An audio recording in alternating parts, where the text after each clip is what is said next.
long before the rise of Rome. Before even the pyramids of Egypt touched the sky. One of the most enigmatic of all ancient civilizations flourished in what is now the bustling heart of Pakistan.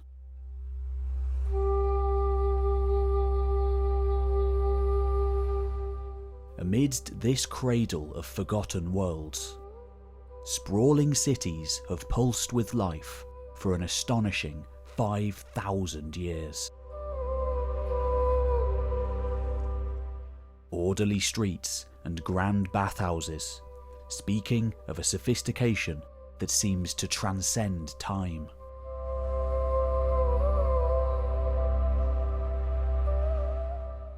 Born from the life-giving waters of the Sarasvati and Indus rivers. The latter still one of the most important in the world. Vast, orderly settlements of mud brick architecture are found throughout the modern nation-state, as well as over the border into northern India. Sprawling over a landmass considerably larger than any other in the Bronze Age world.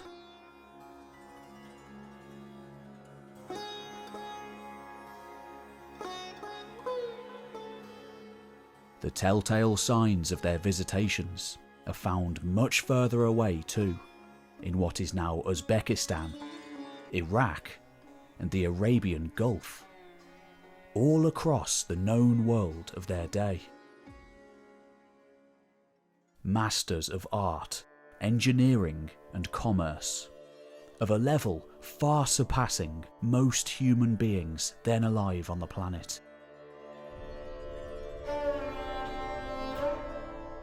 Their fate, and much of their way of life, remains a total mystery.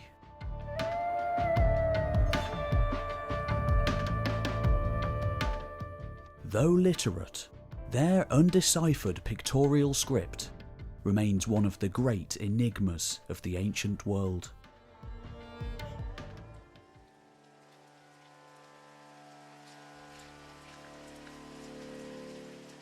Known as the Harappan Culture today, due to the name of the site first discovered, and still one of its largest cities. It is popularly known under a different name, the Indus Valley Civilisation.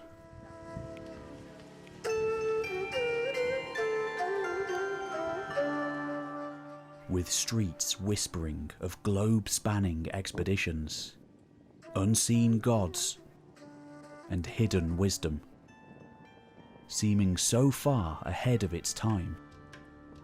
The most famous city of all is not Harappa, but a vast mound of mud brick refuse situated further downriver.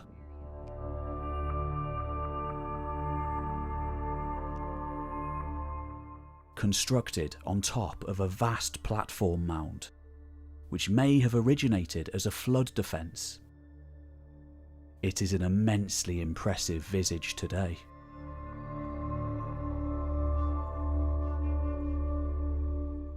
After you've seen it, you don't forget a place like Mohenjo Daro.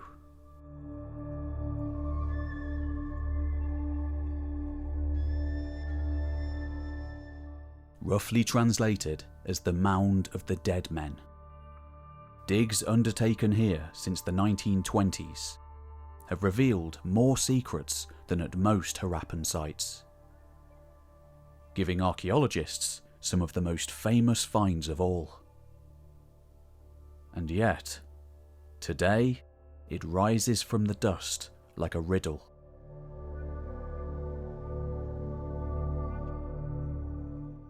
Streets once alive with activity, now silent.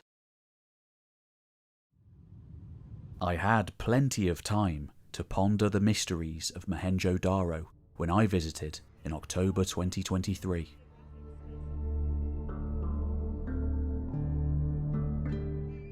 Patience very much being a virtue in modern day Pakistan.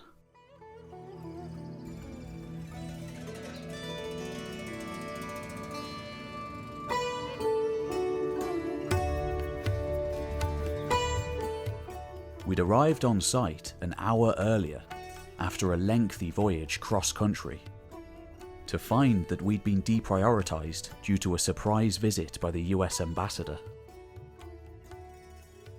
His security detail understandably in a permanent state of high alert, given the history of political assassinations in the still young nation.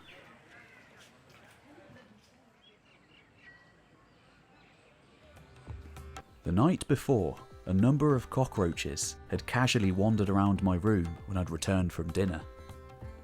The distinct musk of cigarette smoke filtering around the specifically non-smoking room.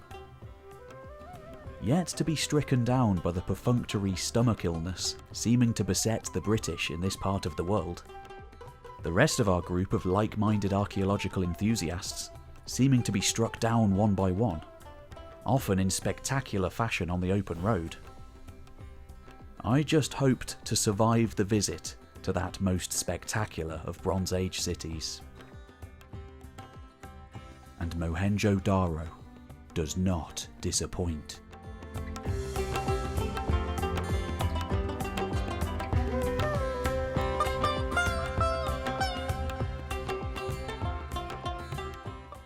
Since its discovery in the 1920s, and subsequent excavation by the legendary Sir Mortimer Wheeler, not yet then a knight of the realm, but soon to be made one, largely due to his contributions to world archaeology here.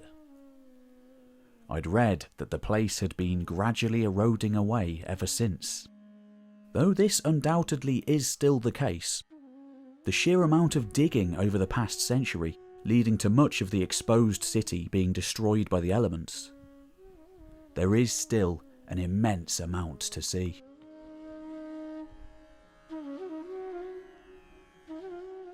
Labyrinthine passageways winding around the great central stupa, itself a relic from the later Gandhara and Kushan era, when Buddhist rule here was the norm. Whether those late classical builders knew they were adding the final works to an already ancient city, the largest yet discovered in this part of the world, or whether they knew anything whatsoever of that once mighty civilization, history does not relate. But when rediscovered in the 1920s, its existence had faded so completely that it wasn't just lost to history, but even myth.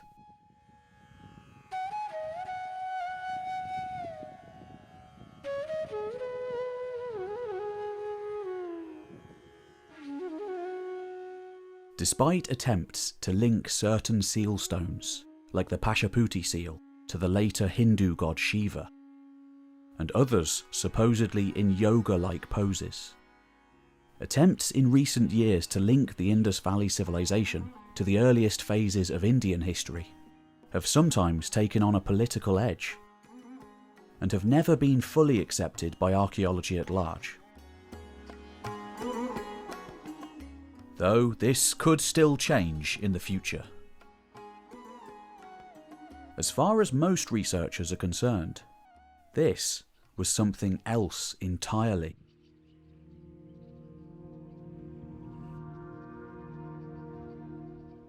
Even today, vast amounts lies unexcavated still, under subsidiary adjacent mounds to the main tell, of which the stupa tops. The place was so abundant, in fact, the same as Harappa, nearly 700 kilometres away, that in the late 19th century, large amounts of its bricks were used as ready-made fill for railway tracks.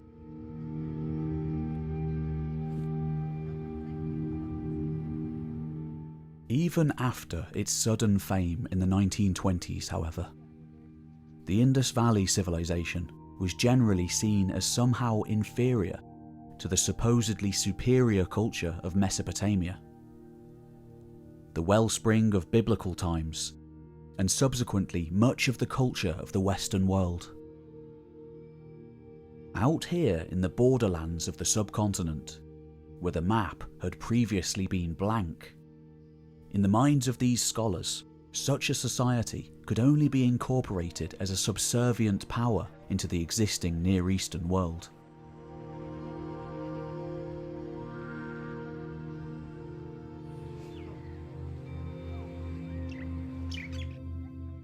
Today, with the benefit of 100 years of scholarship, we know that Harappan society in fact dwarfed ancient Sumeria and differed greatly from it.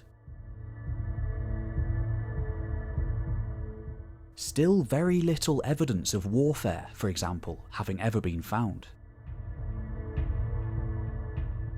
as well as a great uniformity of construction style, and little evidence of social stratification even, or burial evidence at all.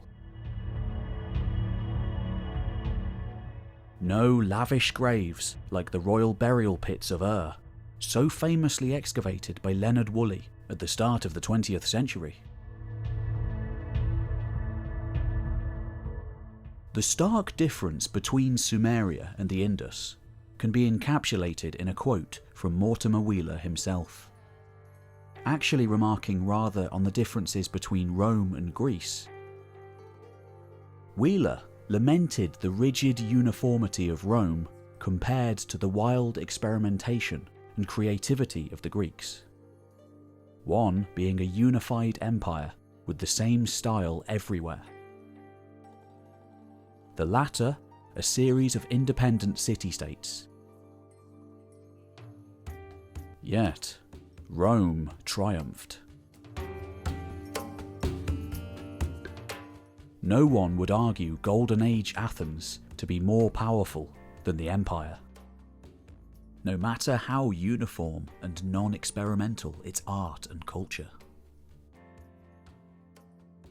The standardized bricks, units of measurement, and architecture seen at all Indus Valley sites, covering thousands of kilometers in scale, in this case being akin to the formulaic Romans.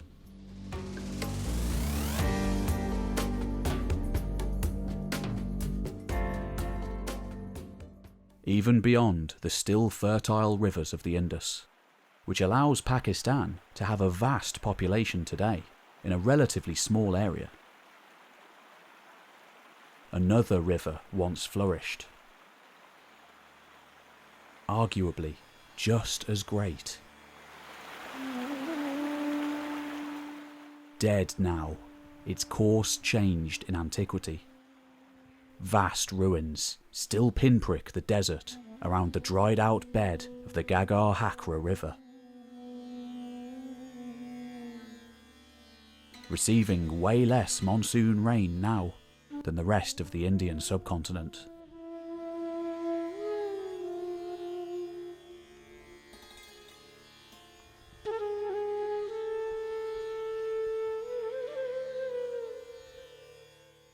It is a land absolutely full with Indus Valley archaeology,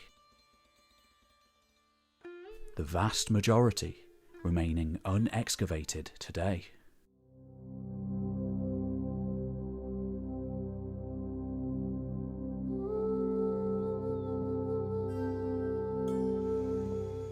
Heading upriver towards Mohenjo-Daro on a domestic flight from Karachi the day before, mighty metropolis of the coast and one of the world's megacities, we'd made landfall in the provincial centre of Sukkur, gateway to Mohenjo-Daro.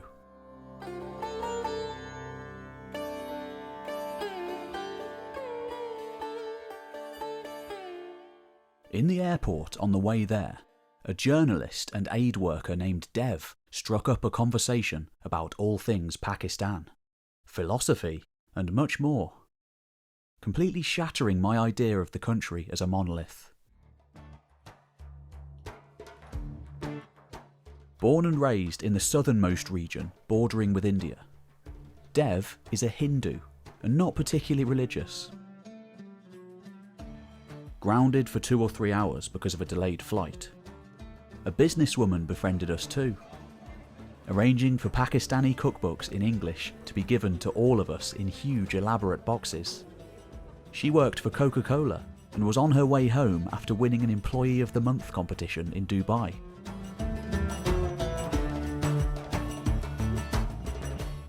Upon finally boarding, I was a little alarmed at the sound of a prayer being blasted out over the tinny airplane speakers.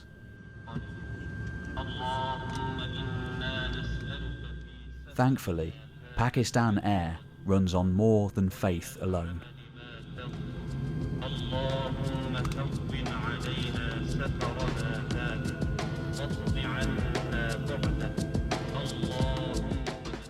The next morning, as we headed out over a bridge, I got my first glimpse of the Indus. Like the Nile, the Amazon and the Yellow, undoubtedly one of the world's great rivers and cradles of civilization.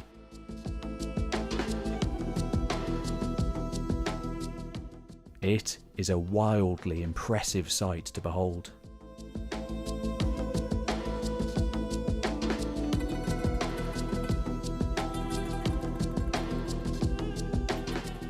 Soon enough, as we reach the industrial outskirts of Sukkur on our rickety tour bus, I see that we have already reached our first Indus Valley site, one of the largest of all in fact.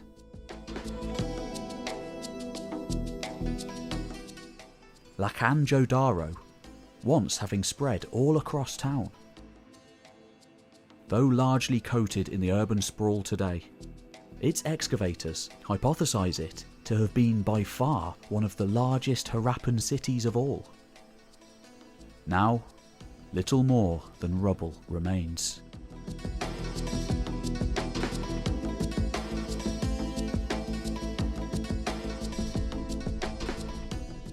A few hours later, we finally arrived at the outskirts of the Mound of the Dead Men.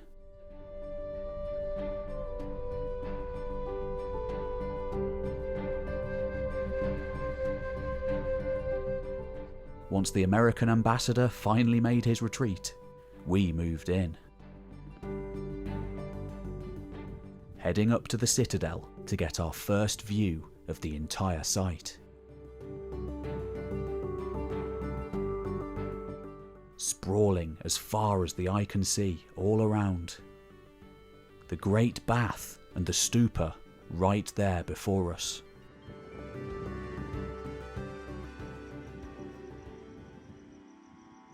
Of course, this central area, known as the Citadel, is not alone. Extensive sections of the so-called lower city having been dug too.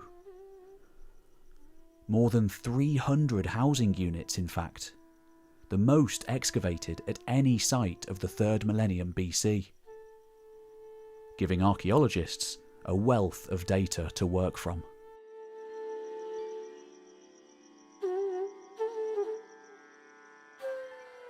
Its famed mysteries and differences from more well-understood places like not stemming from a lack of data, but its undeciphered writing system.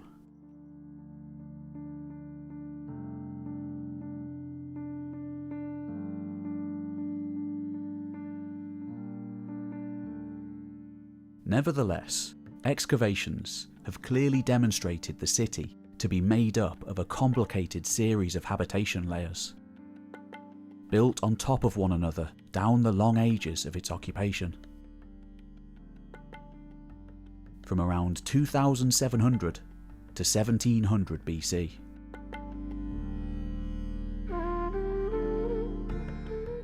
The well shafts being one of the only constants down the long generations, consistently being extended further and further upwards as buildings ebbed, flowed and rose with the tell.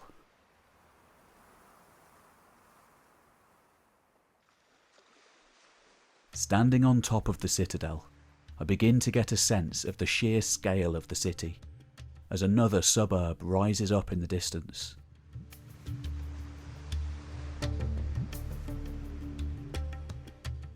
Many other such tells are still unexcavated, Even further away, fortifications enclose the entire site of some 300 hectares. Having visited many sites from the 3rd millennium BC, in particular throughout the Aegean, this absolutely dwarfs them all, estimated to have been home to some 40,000 people. Europe, and even Anatolia at that time, being mere barbarians on the edge of the world.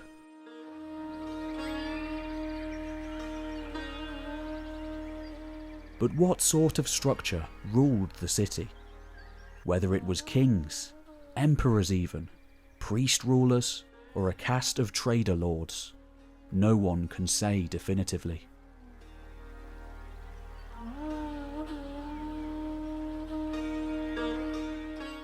The so-called citadel once suggested to be a military stronghold during the days of Sir Mortimer Wheeler. But the evidence for this is lacking. No formalised burial traditions are found here at all, and burials overall are extremely diverse throughout the Indus world. At Dholavira, for example, just over the border in India, evidence of tomb-like chambers with beads and pots inside, but no bodies have been investigated, suggesting cremation. Overall, however, how the people of the Indus viewed death and religion remains ever elusive.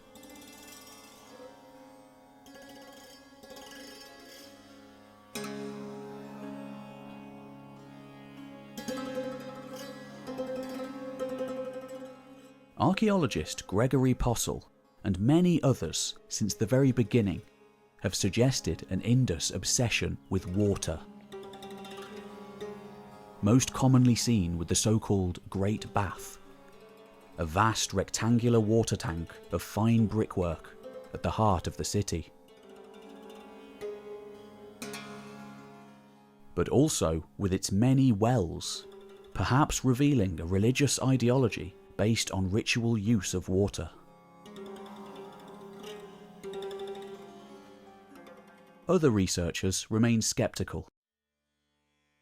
It may just be that the Harappans were concerned with sanitation and cleanliness due to a prevalence of tropical disease.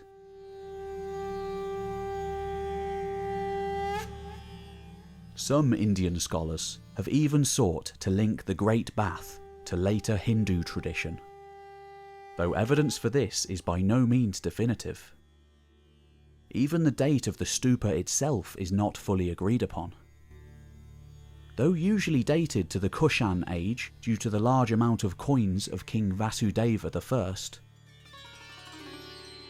who ruled in the early 3rd century AD, recently an Italian researcher named Giovanni Verardi suggested it may have originally been a kind of ziggurat from Indus times.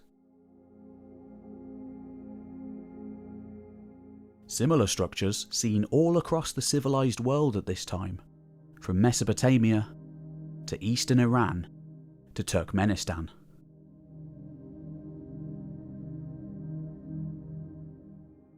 After a couple of hours on site, in the full heat of the day, we begin filing back out of the ruins to the welcome shade of the on-site museum. Like the similarly excellent archaeology museums in Karachi, Lahore, Taxila, and Harappa itself, many of the exhibits are in English. A leftover from the days of the British Empire, which I can't complain about.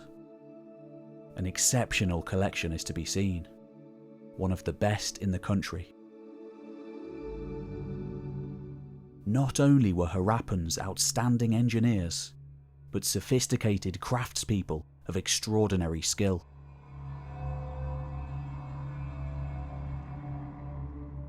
Still generally utilising tools of stone, though also versed in metalworking, Harappan artisans created ornamental beads of turquoise, lapis lazuli, carnelian, agate, faience, and more. From raw materials originating all over the world.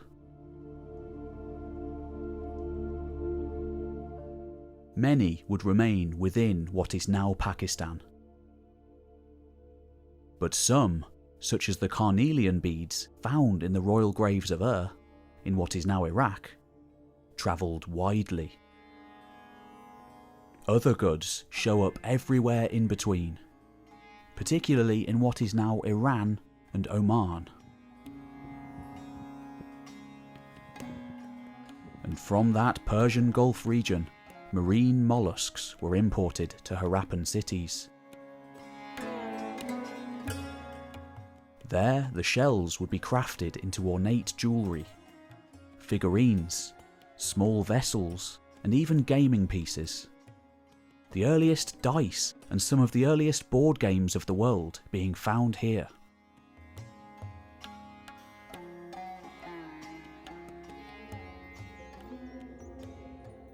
Metalworking, of course, was important too, with imported copper and tin being processed to create mirrors, jewellery, and statuettes. Though, in a unique situation for this time, evidence of weaponry is largely lacking. There is some, but nowhere near as much as other areas of the world at the same time.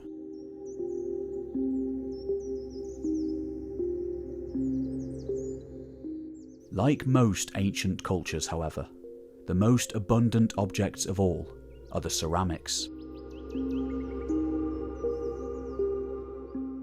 Indus seals in particular, found in abundance at home, are also seen abroad at sites like Ur in Mesopotamia, which during its halcyon days at the end of the 3rd millennium BC, seems to have had a resident population of Indus traders.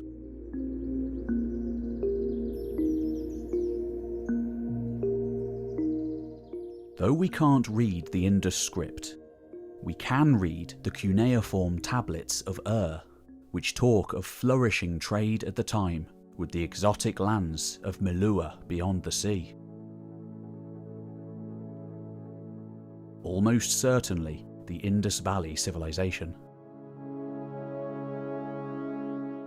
Resident traders would actually live in Mesopotamia, as well as in the lands of Dilmun and Magan in between, thought to be Bahrain and Oman respectively.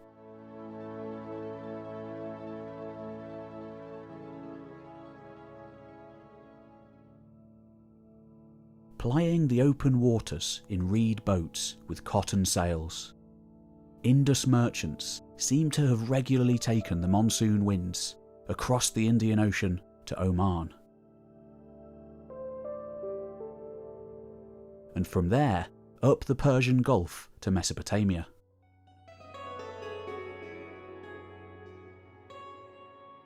In an especially lucrative system, utilising the famous trade winds to cross 800 kilometres of open waters, just as people still do today.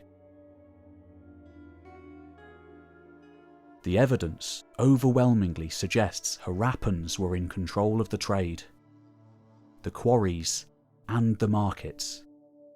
It was mostly their goods that ended up elsewhere, without a lot found of the outside at their sites.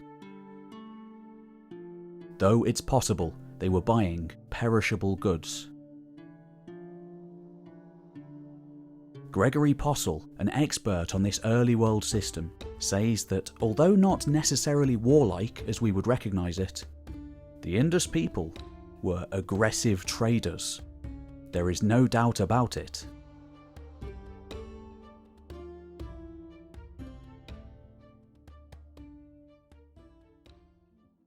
Though everyday household items of clay are the most common ceramics found at Mohenjo Daro, many terracotta figurines have been found too, depicting animals and humanoids.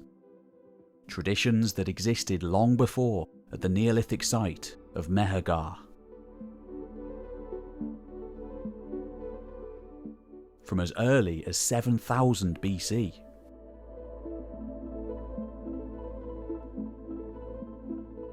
At Mohenjo-Daro, they may have served as guardians of household shrines.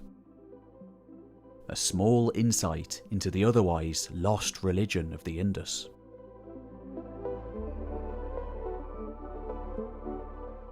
The most famous figurine of all, named the Priest King by its excavators 100 years ago, has a good claim to being the mascot of the entire Indus Valley Civilization.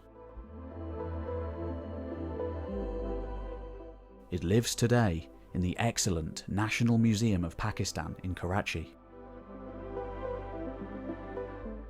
But here at Mohenjo-Daro, the picture is greatly expanded by the exhibition of a whole collection of similar sculptures.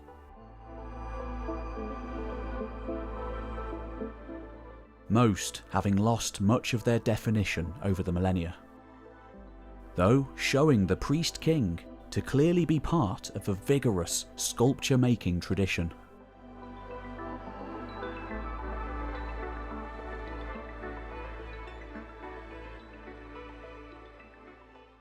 The other most famous artefact from Mohenjo-Daro is the so-called dancing girl, named as such due to her perceived similarity to court dancers of much later periods in colonial India.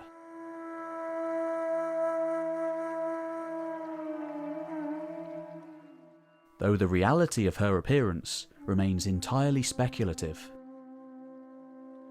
Certainly she is adorned by many items which have been located archaeologically, such as bangles, semi-precious stones, and necklaces. Other bodily adornments like nose studs, earrings, and conical head ornaments are seen too, all of which are still seen in modern India and Pakistan.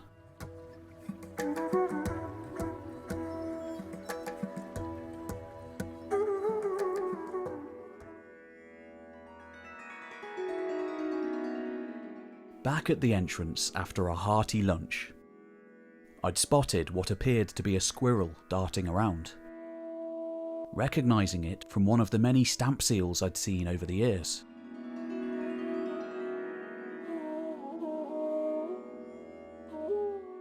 The other most famous one, fantastically named the Unicorn, I was yet to see. Besides a large statue of it, and a number of local stonemasons selling replicas.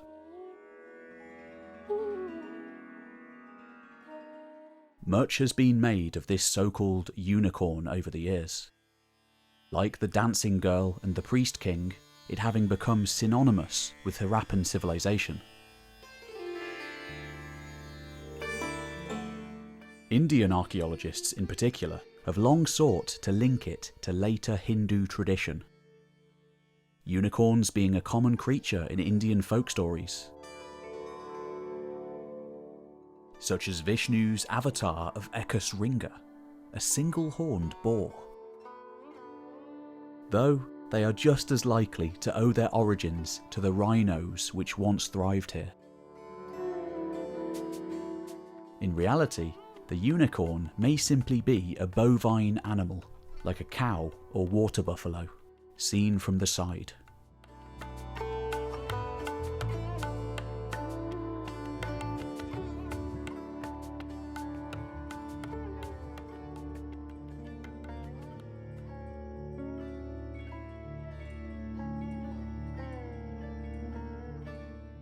The end of the Indus Valley Civilization is one of the most thoroughly debated of any in the world.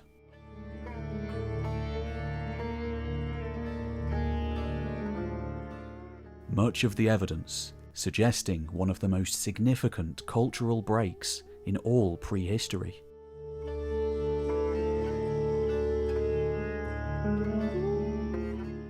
From the end of the 3rd millennium BC on, a long decline was ushered in by climatic deterioration, finally ending in the middle 2nd millennium BC. by which time the land and culture which inhabited it was a shadow of its former self, no longer urban, literate, or outward-looking.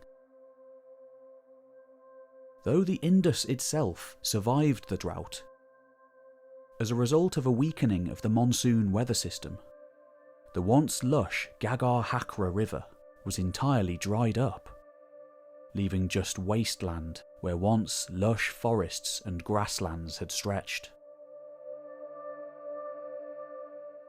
And here is where the controversy stems.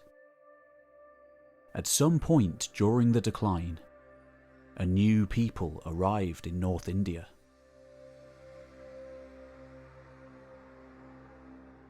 By the end of the 2nd millennium BC, this new culture had replaced the language of the Indus with an Indo-European one. It would be 1,000 years before writing would emerge again, based on the entirely different language of the horse-riding newcomers. Though very little is for certain here, and so many mysteries remain, the non-Indo-European family of Dravidian languages, surviving in the southernmost regions of India, may be akin to the original tongue of Mohenjo-Daro.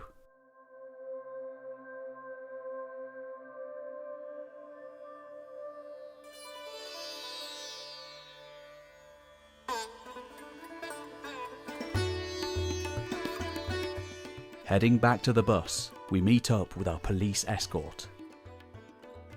And on we go to our next destination.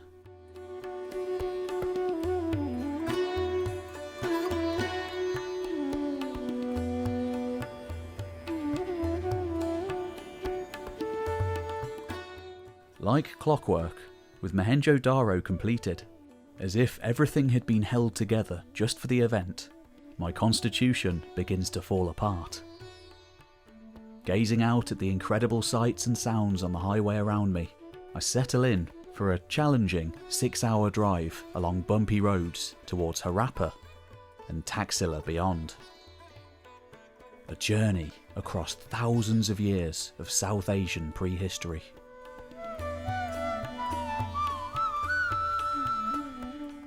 Wildly frustrating at times, the saga of attaining a visa and the chaos of Islamabad airport being particular highlights. Pakistan remains one of the greatest countries I've had the pleasure of visiting. How was your day?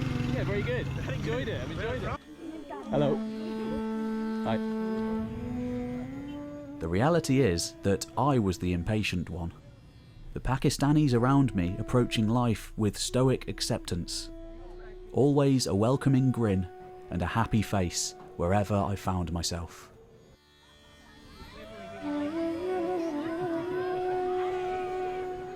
In a nation where the mausoleum of the beloved founder Muhammad Ali Jinnah faces a real struggle to keep the lights on, and almost everyone lives in a state of poverty, Mohenjo-Daro is of course at risk. With so much of the site now exposed to the air, without protective covering, it is slowly being eroded away.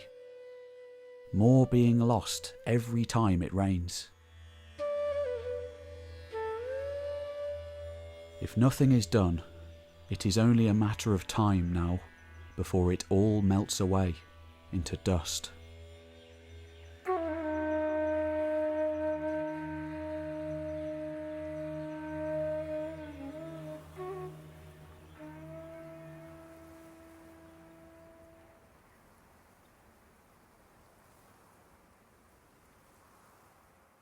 As a direct result of its excavation, the gods they worshipped, baked bricks they made into homes, and script with which they recorded it all, disappearing forever.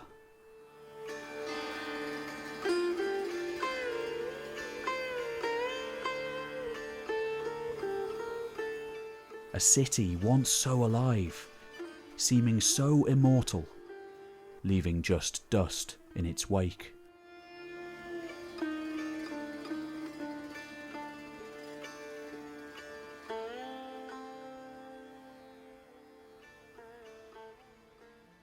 Perhaps one day in the future, archaeologists will dig through the remnants of our world, marvelling at the records we left behind, and pondering as the writing suddenly goes blank. Our histories lasting only as long as the computer chips on which they are stored. How long until our own towering cities of glass and steel will come to an end? Our story, like the Harappans before us, nothing more than a layer of earth. Ephemeral fragments, forgotten dreams.